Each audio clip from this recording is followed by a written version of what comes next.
ఎక్కువ వాడుతున్నారు, తక్కువ ఆదాయం వస్తుంది. అప్పుడు తక్కువ వాడి ఎక్కువ ఆదాయం వచ్చింది. అంటే ఎక్కడ తేడా వచ్చింది? ఇది ప్రభుత్వ ఆదాయం గడ్డి కొట్టిందనే కీలకమైనటువంటి సిట్ యొక్క ప్రధాన అభియోగం కొట్టుకుపోయిందిగా. అక్కడ ఢిల్లీ కుంభకోణంలో ఆదాయం పడిపోయింది.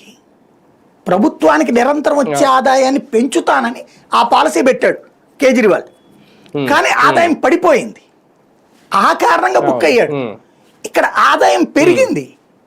పైగా ఈ ఏడాది కాలంలో కూడా అంతకంటే డబుల్ తాగుతున్నారని చెప్పి 20% 50% తీరా చూసి ఆదాయం తగ్గింది. అంటే అప్పుడు పాలసీ ఏది ఫెయిల్యూర్, ఏది సక్సెస్ అయినట్టు అతను తిన్నాడని ఆ ప్రాంతంలో ప్రూవ్ చేయడం కష్టం. ఇక నెక్స్ట్ డిస్టిలరీలు, వాడు పెట్టాలి కంప్లైంట్, అయ్యా నన్ను బెదిరించి తీసుకున్నాడని. లేదు, అక్కడ ఏమంటారు వీళ్ళు, కల్తీ మద్యం అంటున్నారు.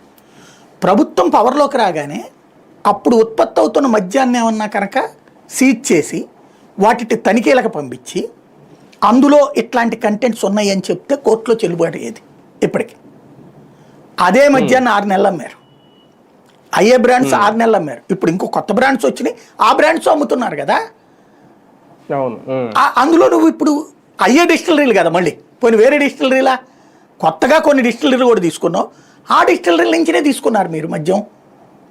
అంటే అవి తప్పుడు అయితే అక్కడి నుంచి ఎట్టా తీసుకుంటున్నారు? రెండో పాయింట్, ఇప్పుడు